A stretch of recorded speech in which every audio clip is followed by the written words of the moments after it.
I am not a financial advisor. Nobody thought so. In fact, I did pretty much everything wrong financially speaking for the first decade of my adulthood. I took out huge amounts of student loans and then never even went to classes, eventually graduating with a generic degree that I never used. I maxed out multiple credit cards and took out personal loans for things that I wanted, not needed, like boats and other expensive toys.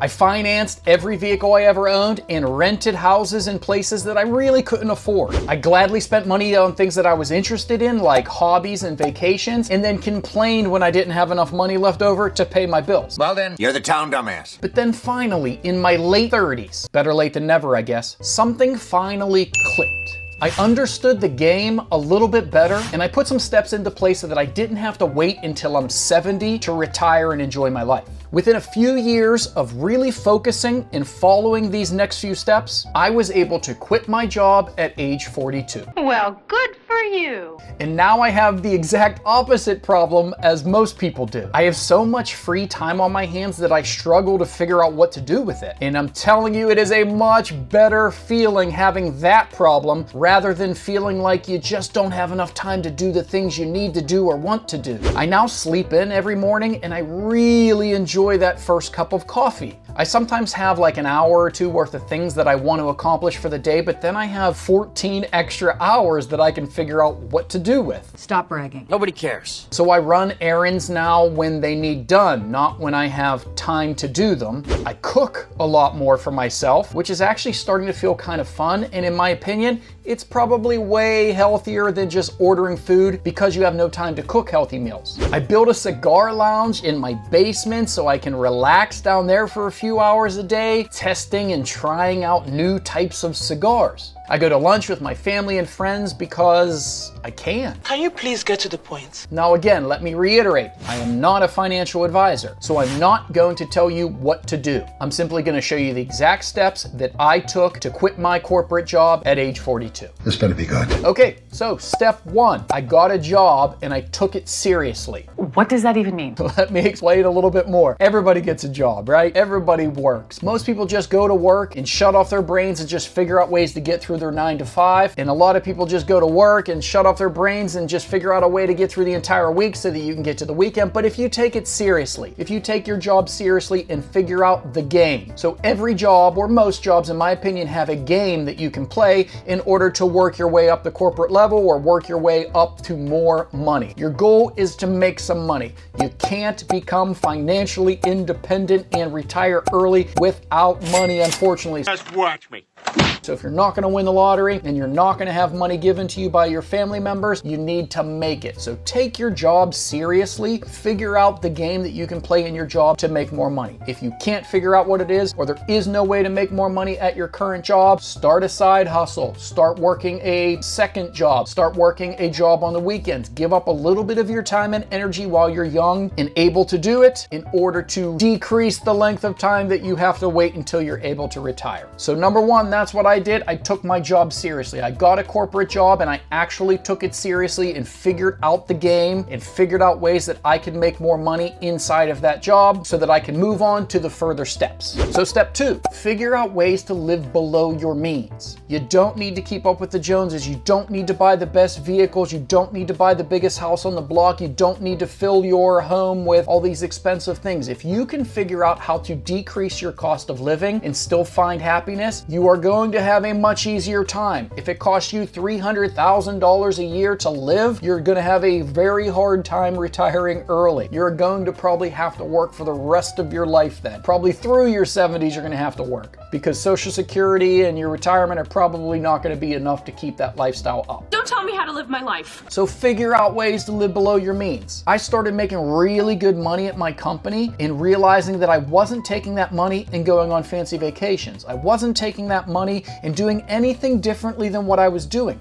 My favorite weekends are weekends where I don't have much to do and I do little odd projects around the house and watch movies and sleep in. You can do that on a $0 budget. So figure out the lowest amount of money you can make and still be happy. So start to figure out ways to live below your means. We get it. And then get to step number 3. So now you are living lighter and you are figuring out ways to make a little bit more money. Take that extra extra money and get yourself out of debt. If you have debt like student loans and credit cards and personal loans and vehicle loans and mortgages, every single dollar that you make is going towards those things instead of towards you. I know everybody knows this, and I know this is not anything outrageous, but in my opinion, one of the biggest reasons I was able to retire at age 42 is because I got myself out of debt. I paid off all my student loans. I paid off all my credit cards, got rid of my personal loans, paid off vehicle loans. The only thing I have is a very low interest rate mortgage, which is halfway paid off already. I already told you. Stop bragging. So I can't stress this enough. One of my keys to success for myself, I believe, was getting out of debt. Number 4. So now once you get rid of all of your debt, you're no longer funneling your money into credit cards and vehicle loans. So now you actually might start having extra money. What a weird thing. Extra money every paycheck. This is a place you need to get to if you want to be financially independent. So now that you have extra money, you can put it away. You can put it in places. You can put it away for a rainy day. So if you have an emergency fund set up of actual cash in a bank account, when your car breaks, you can go get another car without getting a loan. If your furnace breaks, instead of saying, crap, well, we need a furnace, let's put it on a credit card, you have the cash to buy a new furnace or have your furnace fixed. Having that emergency fund, some cash put away, is going to keep you from dipping into credit cards and getting yourself back into debt. So definitely have some cash set aside, but then start heavily investing into the stock market. It's just too confusing! And most people just don't do this, one, because they're kind of lazy and just don't feel like it and they want to spend every cent that comes in. That's not me. Or they don't have extra money to put towards it. Yeah, that could be me. Or they think it's complicated and they can't do it themselves. That's me. That's definitely me. That is complete BS. Watch one YouTube video on how to open a brokerage account and start Googling ETFs and index funds. If you invest in ETFs or index funds, you don't need to know anything about the stock market. Personally, half of my money is invested in a managed account. The other half of my money, I invest myself all pretty much into the S&P 500 ETF. It's painfully simple. It's not complicated. It just takes maybe 5 minutes of your time in order to figure out what's happening. But there are very, very simple ways to do this. I don't believe you. Now you need to figure out exactly how much money you're going to need to save, you're going to need to put away in order to retire early. This is where it's personal to you. How much money do you need in order to quit your corporate job? And there are lots of different ways to do this. There's a whole movement called the F.I.R.E movement, but essentially it is if you've made so much money and you're able to put so much money away that you can completely retire and money's just going to keep coming in because you put so much of it away, that's great. But most people are going to have a hard time getting to that space. So a lot of people can keep working, but they don't have to do a 9-to-5 corporate job that they hate. Maybe they can just work part-time now because they have a decent little chunk put away. Or you could put a chunk away, but just work enough to pay your bills every day. So this is kind of what I did and where I was. I put enough money away into my retirement fund that over the next 20 or 25 years, compound interest is going to turn it into a pretty nice chunk of money. I also put enough money away in cash that I can dip into it if any emergencies happen, so I don't have to use a credit card, or if there are months that I'm low on being able to pay my bills, I can dip into that. And this is also going to make your retirement, or you're quitting your job, or you're changing your job to something less demanding, way easier to get your mind around and have fun with, because you're not worried about, well, what'll happen if my car breaks? What'll happen if I get sick? What'll happen if my roof starts leaking? If you have enough money set aside that you can dip into in an emergency, you're going to feel a lot better and be a lot less stressed. No need to panic. So step 5, I had a backup plan. I worked 11 years in a certain industry where I made lots of connections, and I could instantly get back into that industry and work for any of those companies that I used to partner with. Pretty much any of them would probably hire me and give me a nice job instantly. So I always felt like if for some reason I had a hard time making things work, or if I was struggling after I quit my corporate job, I could always jump back into that corporate world. Like if you're a plumber or something, then you know you could probably always get a job doing plumbing again. Have a backup plan that also helps to ease your mind. It'll ease your mind. So I did all of those steps. I went through 1, 2, 3, 4, 5. So I was able to go on to step number 6, which was quit my corporate job.